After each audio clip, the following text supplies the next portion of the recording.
wàññi leen doore waay nangu leen jàng waay volonté la waay confiance engagement la waay c'est ça oui la motivation lii mooy gëm sa bopp. Chers membres du recto, bonjour chers élèves, bonjour chers invités.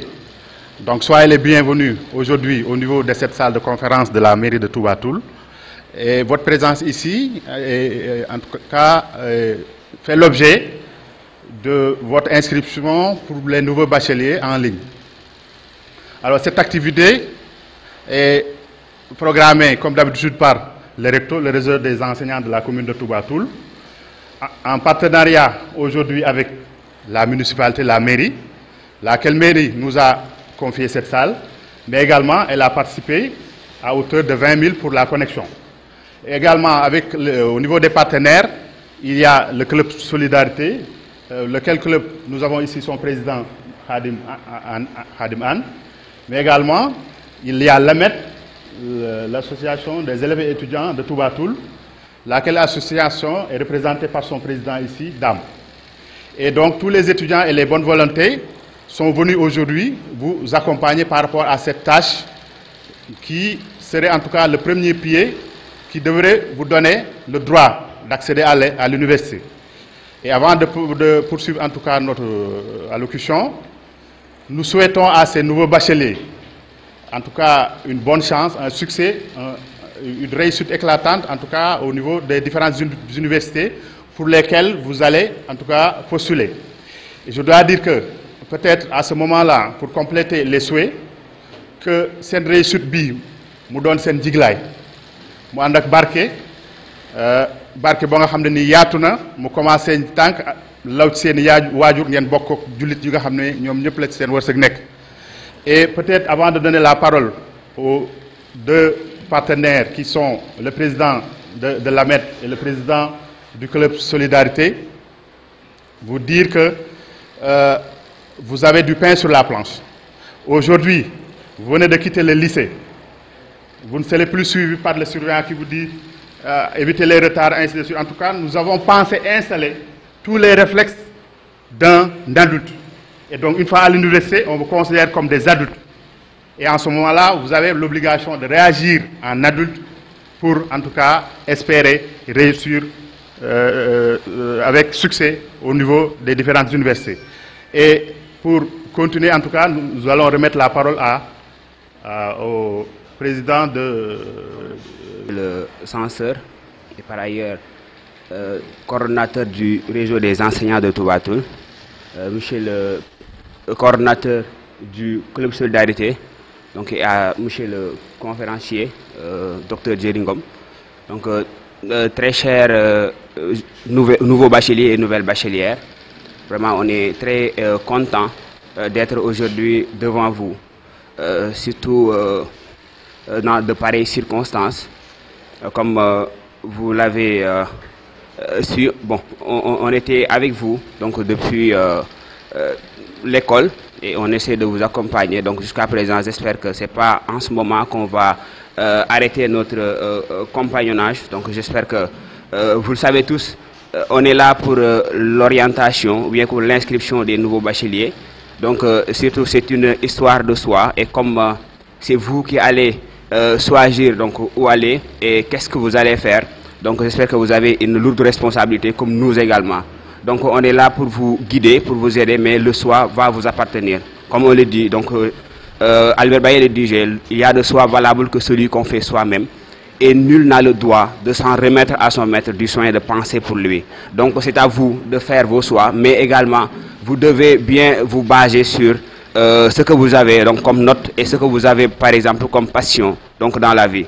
Vous voyez, donc aujourd'hui on est là en compagnie du réseau des enseignants de Touba Toul et également du club Solidarité qui ont au moins la parfaite volonté de venir vous accompagner donc jusqu'à ce que vous ayez le meilleur des choix. Donc là, je profite de l'occasion pour les saluer et les remercier de l'engagement. En tout cas, on est très contents et nous allons, Inch'Allah, vous accompagner jusqu'à ce que vous ayez tout ce que vous voulez donc, dans votre cursus, Inch'Allah. Donc, et que, comme le censeur l'a dit, vous êtes en face d'une vie universitaire. Peut-être bon, si vous êtes là, c'est pour faire vos choix et que vous voulez être orienté au niveau des universités. Et là, vous allez devoir poursuivre vos études. Donc, comme le censeur l'a dit, et c'est un milieu un peu complexe.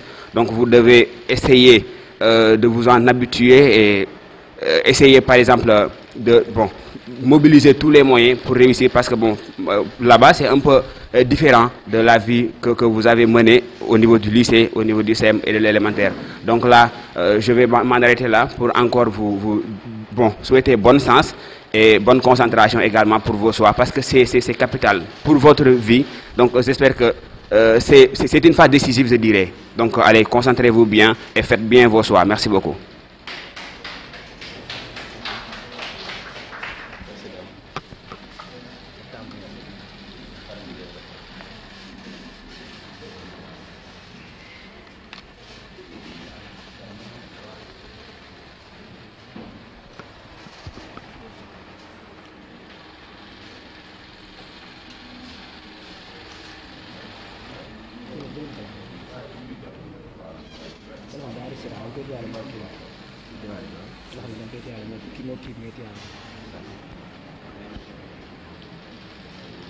Bon, permettez-moi de passer mes salutations les plus chaleureuses à tout un chacun de vous. D'abord, je salue Monsieur le censeur, président du Recto. Je salue également Monsieur Dr Djeringom pour sa détermination et son engagement envers Touba Toul. Je salue également président Damgom, président de l'amicale des élèves étudiants de Touba Toul. Je salue également tous les membres du club Solidarité à travers notre secrétaire général Issa Sarr. Je salue également chers nouveaux bacheliers et tous les invités qui sont ici présents. D'abord, je passe aussi mes félicitations aux nouveaux bacheliers pour l'obtention du baccalauréat, votre premier diplôme universitaire. Le chemin a été long, mais quand même, vous avez fait tous vos efforts pour réussir à cet examen. Donc, félicitations à vous. Et comme vous le voyez, depuis l'obtention, ou bien avant l'obtention de votre baccalauréat, le club Solidarité et l'amicale des élèves et étudiants, ainsi que le recto, nous sommes en train de réfléchir comment vous préparer à vos futures universités d'accueil. C'est pour cela qu'on avait créé un groupe WhatsApp pour réunir tous les nouveaux bacheliers dedans et vous donner toutes les informations nécessaires pour vos orientations. D'abord, on vous a déjà expliqué toutes les universités publiques du Sénégal, en commençant par l'université Gaston Berger de Saint-Louis, l'université de Bambey, l'université de Thiès, ainsi que l'université de Dakar et l'université de Ziguinchor, et l'université virtuelle aussi du Sénégal. Ainsi, pour toutes les universités, on vous a dit les différentes facultés, les différentes UFR, mais aussi les différentes filières, et pour chaque filière, les débouchés, les matières à apprendre, et tous les détails nécessaires, on vous a déjà dit ça. Et par la suite, voilà, avec l'idée de Dr Djeringom, on a organisé cette conférence pour vous parler du système LMD, comme vous le savez, licence, master, doctorat, et pour que vous puissiez comprendre ce qui vous attend au niveau des universités. Donc, soyez les bienvenus à cette conférence. La conférence, c'est pour vous. Écoutez bien et prendre le maximum d'informations possibles. Merci beaucoup à tous.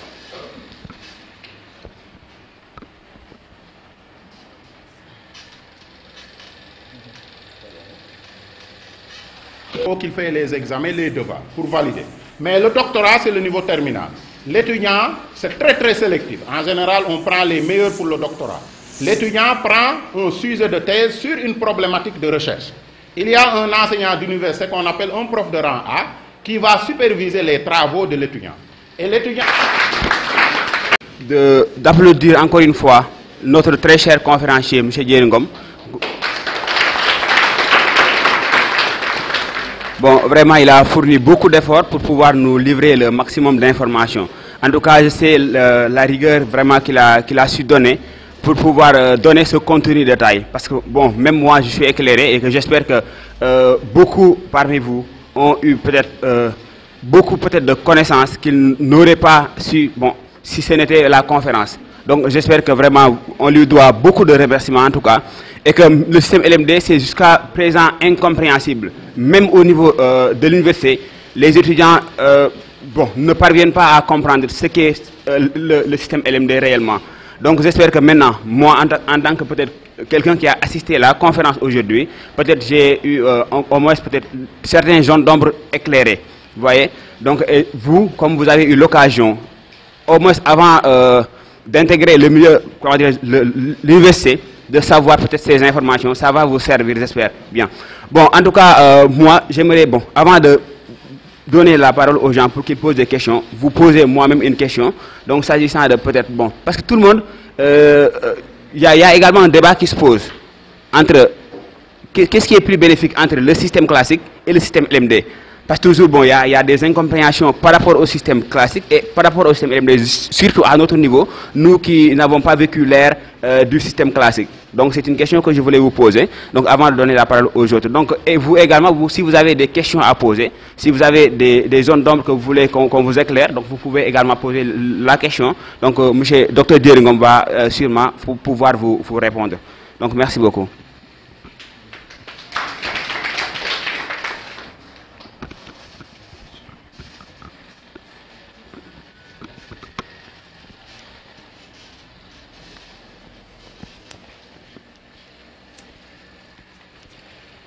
Bonjour à tous. Tout d'abord, je commence par féliciter l'ensemble des nouveaux bacheliers et nouvelles bachelières pour la réussite de leur examen, pour l'obtention de leur premier diplôme universitaire, comme ils l'ont dit. Et je vous dis que vous avez fourni quand même pas mal d'efforts pour obtenir ce diplôme. Mais sachez que les choses viennent de démarrer. Parce que vous avez écoulé une bonne partie de votre parcours de formation et il reste peut-être une partie qui peut être courte en termes de temps, mais qui pèse encore plus lourd, plus important, car c'est la sortie. Donc il faut bien choisir. Et d'ailleurs, c'est l'objet de cette conférence qui a été animée par Monsieur Ngom. Suite à mes félicitations, je vous conseille et je vous recommande fortement de redoubler beaucoup d'efforts pour réussir le reste de votre formation.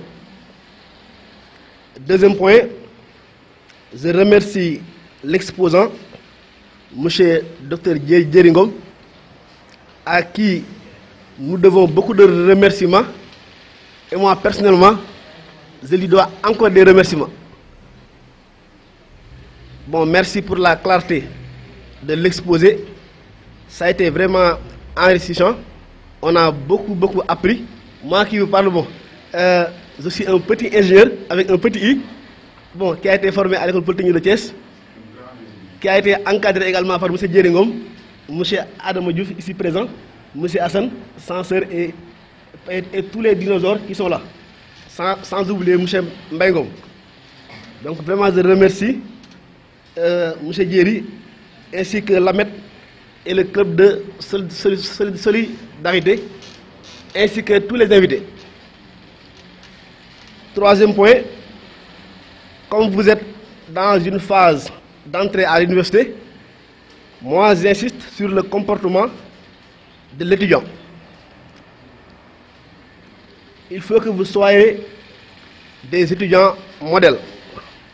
Parce que là, c'est une donnée d'entrée pour votre réussite. Étudiants modèles, que vous soyez à Dakar, à l'UGB, à Ziguinchor, partout où vous soyez, sachez que vous êtes ambassadeur de votre localité.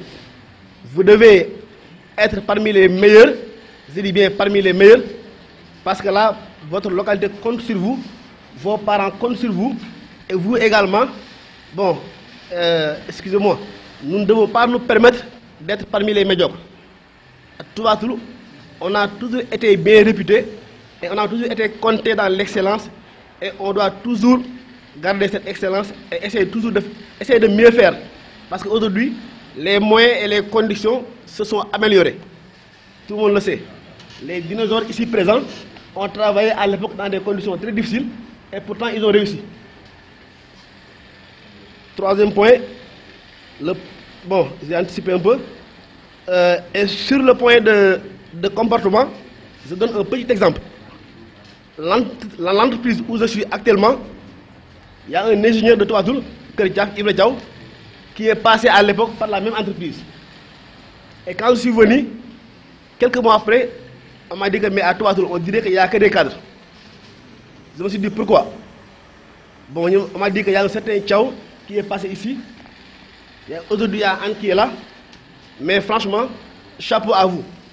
Je dis pourtant, on est les plus médiocres de toiture. Pour dire qu'il y a d'autres personnes qui sont encore plus bonnes que nous. Ils sont ici présents dans la salle.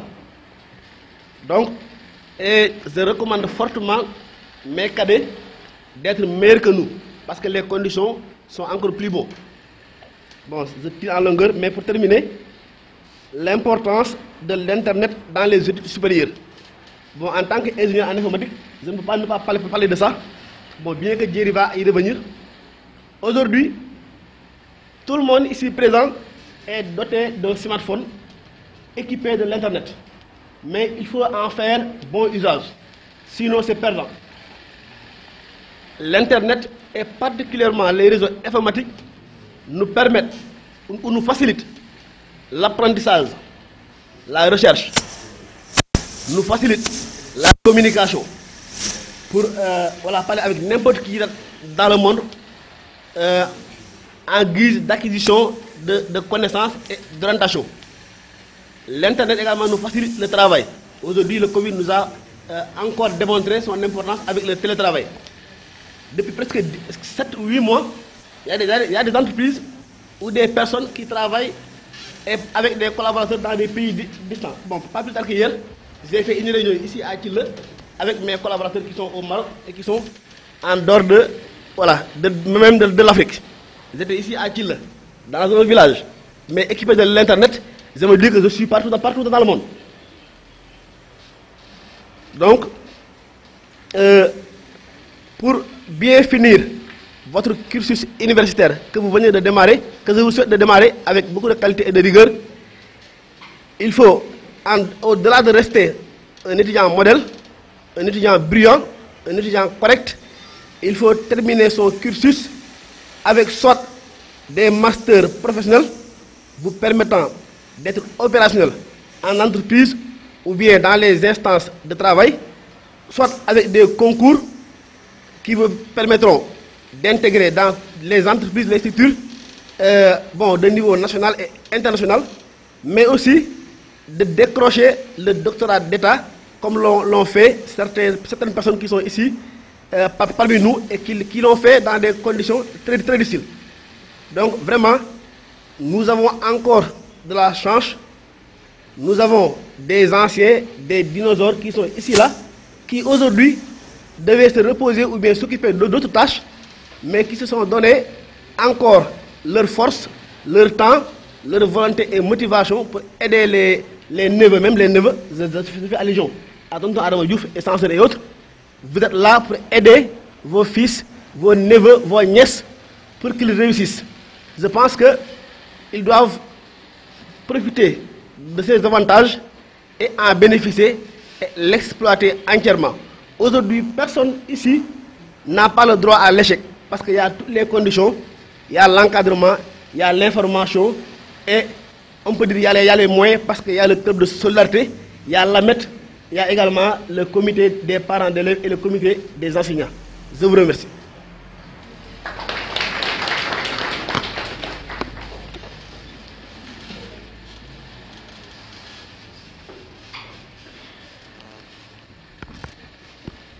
Ok, merci beaucoup. Merci monsieur. Vraiment, la contribution a été très forte et que vraiment, nous en avons beaucoup appris et Inch'Allah, nous en ferons bon usage.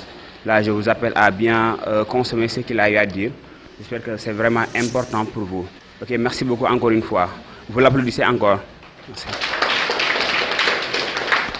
Ok, merci beaucoup. Donc, nous allons toujours poursuivre et avec plus de pragmatisme. Parce que comme le temps nous est compté, donc si vous pouvez poser des questions également. Donc, nous sommes à l'écoute. 3 questions encore va suffire pour... on peut gagner du temps. Donc, 3 questions.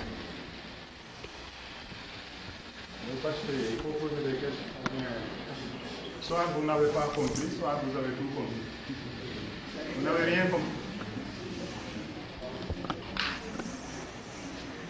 Vous avez tout compris. Des questions, s'il vous plaît? Pas de questions?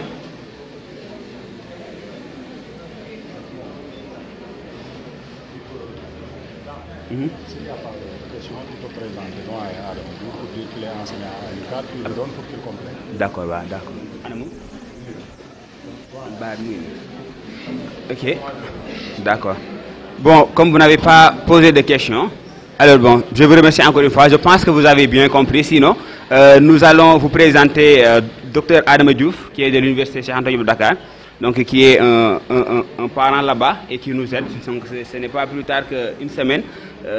Nous étions partis lui voir dans son bureau pour lui parler des affaires concernant la commune de Toubatoul, concernant peut-être des étudiants toubatoulais, et que vraiment, il nous assiste toujours. Donc il est là et il comprend bien le système plus que nous. Donc je vais lui donner la parole pour qu'il puisse compléter. Adam Diouf, vous avez la parole.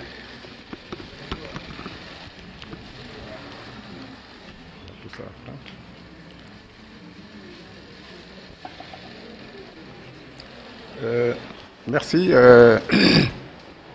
et bonjour tout le monde.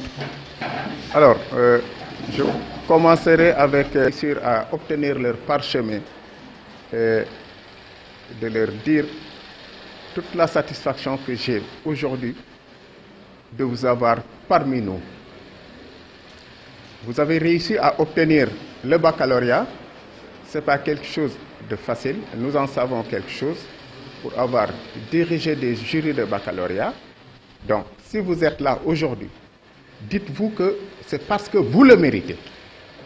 Ce qu'il ne faut surtout pas, et c'est le seul conseil peut-être que je vous donnerai, c'est de dire, je suis de Toubatoul, un village loin de ces universités où vous allez être orienté demain. Et vous dire que je suis le fils du paysan. Vous rencontrez vos camarades, souvent qui viennent, je le dis souvent pour taquiner un peu, en costume, bien sapé, qui passent comme le petit bourgeois. Il faut minimiser ces gens-là. Il faut vous dire que vous avez fait le même baccalauréat, dans les mêmes conditions. Si vous êtes là aujourd'hui, demain vous allez rencontrer ces gosses-là. Dites-vous que vous avez fait le même baccalauréat. Ils ne sont pas meilleurs que vous. Il ne faut pas avoir ce complexe. Il ne faut pas avoir ce complexe d'être de Toubatoul, de n'importe quel village, le plus petit village de Toubatoul. Dites-vous que vous êtes au même niveau intellectuel que ces gosses-là. Sinon, vous êtes meilleurs qu'eux. Parce que souvent, nous le savons, ils ont été très bien encadrés, beaucoup mieux encadrés que vous. Et malgré tout, vous avez réussi là où effectivement, eux aussi, ils ont le mérite d'obtenir ce diplôme-là. Ce baccalauréat est unique pour tout le Sénégal. Vous avez les mêmes compétences. Si vous vous retrouvez demain dans les mêmes établissements, dans les mêmes amphithéâtres, il ne faut pas avoir le complexe. Je ne veux pas vous voir comme vous l'avez fait aujourd'hui, puisque j'aurais aimé, après l'exposé du docteur Ngom, que les questions fusent de partout. Il ne faut jamais avoir le complexe de lever la main en amphithéâtre. Posez vos questions, s'il le faut, si on vous le permet, ou de retrouver vos enseignants dans leur bureau pour leur dire « Ah mais monsieur, il y a tel ou tel autre problème que j'ai sur votre matière. » Nous sommes en général, et M. Ngom peut de toute façon attester de cela, très réceptifs et très attentionnés de ces étudiants-là, parce qu'on considère que c'est des étudiants qui aiment effectivement ce qu'ils sont en train de faire et qui cherchent à encore comprendre et mieux comprendre ce qu'on leur a donné en gros. Vraiment, nous comptons beaucoup sur vous. M. Anne l'a dit. Dites-vous que vous êtes de l'excellence. Parce qu'être de l'excellence, c'est d'abord avoir ce baccalauréat-là, mais également, vous êtes les ambassadeurs de Toubatoul. Donc, il faut vous dire à tout moment que vous devez réussir. La réussite, quand on y pense, on pense à soi, on pense à ses parents, On pense à ses amis, on pense à ses parents, mais on pense également à notre cher Toubatoul.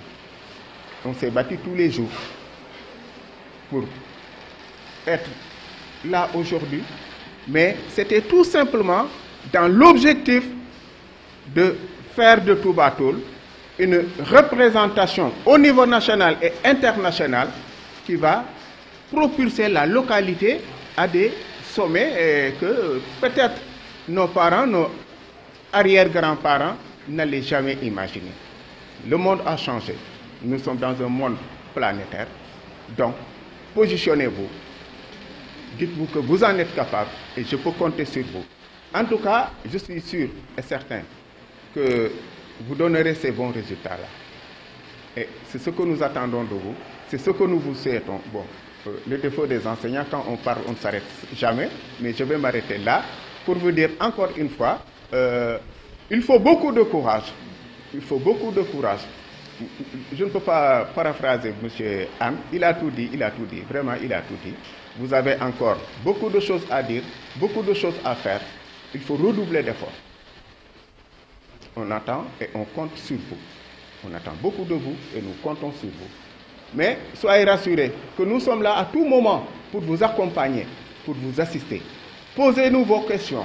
Appelez-nous quand vous voulez si vous avez des problèmes, à quelque niveau que ce soit. OK? Donc, c'est vraiment ce que j'avais à vous dire, en vous félicitant encore une fois et en remerciant et en saluant ceux qui sont là aujourd'hui. Je suis vraiment très heureux de rencontrer mon grand Tiané qui est là. C'est quelqu'un avec qui j'ai tout partagé. C'est eux qui nous ont couvés quand on était élèves. Ils ont tout fait pour nous. Ils nous ont encouragés tout le temps. Et ils ont du mérite. Si je le trouve dans cette salle aujourd'hui, je suis vraiment très heureux, très honoré. Je ne l'attendais pas ici, mais quand je l'ai vu, franchement, ça m'a fait beaucoup de plaisir. Il n'était pas seul dans ça. Si je suis là, si j'essaie de les citer, j'allais en oublier certains. Puisqu'il est là, je peux à travers lui faire ce témoignage de toute sa génération qui nous ont couverts ici à Toubatoul, qui nous ont accompagnés à Dakar, où encore c'était difficile, parce que nous n'avions pas personne à l'université pour nous dire par où passer. Mais à chaque fois qu'on venait vers eux, le week-end, ils nous disaient « Ah, nous comptons sur vous, il faut du courage, allez-y, allez-y, allez-y ». Et c'est ça qui, peut-être, qui a fait effectivement qu'on en soit là aujourd'hui. Nous ne pouvons que en être fiers, je ne pouvais pas aussi. Toutes les machines, on va les inscrire. Je pense que je ne peux pas ne pas le faire. Si ce n'était pas lui, peut-être, je n'aurais pas les moyens de vous réunir aujourd'hui pour vous faire cet exposé que Dr Djeringbom a fait pour vous. Mais pour cela, docteur, je te félicite et te remercie beaucoup pour tout ce que tu fais pour Toubatoul, tout ce que tu fais pour l'éducation, pour nos enfants. Et vraiment, merci et toutes les félicitations à toi. Bon, merci à tout le monde.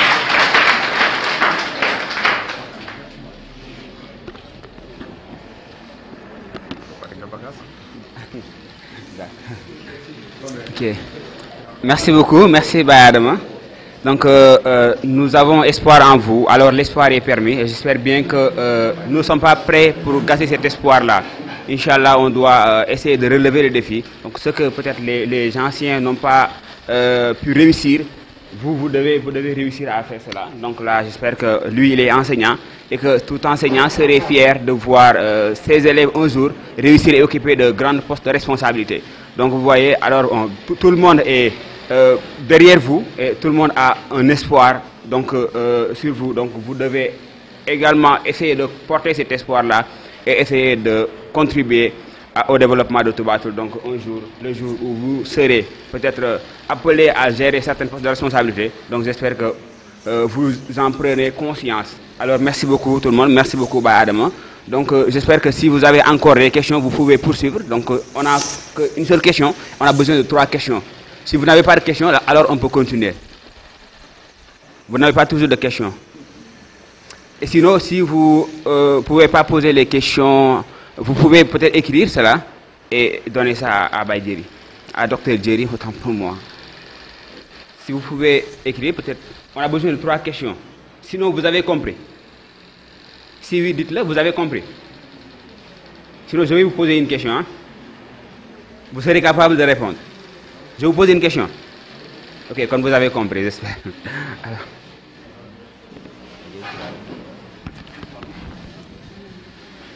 Merci. Je pense que, comme le temps nous est un peu compté, je pense que nous allons aller un peu vite pour essayer de répondre. Je pense qu'il y a 2 questions. J'en profite pour remercier également doyen Adam Diouf qui est ici présent. Comme nous l'avons tous dit, c'est vraiment notre doyen à l'université. Moi, lorsque j'étais jeune étudiant vers les années 2001, j'étais dans la faculté des sciences. Il était enseignant au département de biologie. Donc, vraiment, il a beaucoup appuyé les étudiants. Nous devons une certaine reconnaissance quand même à ce doyen qui nous a beaucoup inspiré également dans son cursus universitaire. Par exemple, moi, vraiment, je m'étais fixé comme objectif d'aller jusqu'au niveau doctorat, parce que c'était vraiment un exemple qui est de Toubatoul, un modèle. Là aussi, je tenais à le dire, et je le félicite. Je félicite également M. le censeur qui est là, qui est le président du recto, notre père aussi, vraiment pour l'assistance, Daoud Diouf également, qui est vraiment très actif dans le développement de Toubatoul, Daoud Diouf, Mamgour, que vous voyez vraiment... tout ce qui concerne le développement de Toubatoul, vraiment, il est dedans. C'est des gens vraiment qu'on doit féliciter. Sur ce, vraiment, je pense qu'il n'y a que 2 questions. La première question, c'est celle de Dame. Il a essayé de poser une question pour comparer un peu le système classique et le LMD, pour dire vraiment il y a beaucoup d'incompréhension. Qu'est-ce qu'on gagne réellement dans le LMD? Là, je pense que aussi, ce que je peux dire par rapport à ça, j'ai dit au début de l'exposé que les objectifs principaux du système LMD, c'est de mieux inscrire les universités et les écoles de formation supérieure dans le processus de transformation politique, économique, mais également social, qui doivent être vraiment un des leviers de développement durable des sociétés et des nations. Ça, c'est vraiment tout ce qui est principe. Maintenant, si on revient un peu dans cette comparaison, dans les avantages du LMD, j'ai beaucoup insisté sur l'autonomie des étudiants, l'auto-apprentissage. Avec tout ce qui est travail personnel de l'étudiant, on responsabilise davantage l'étudiant pour qu'il aille faire des recherches sur Internet, pour qu'il essaie de faire des visites sur terrain, des travaux pratiques, etc., pour qu'il essaie vraiment de contribuer à sa formation.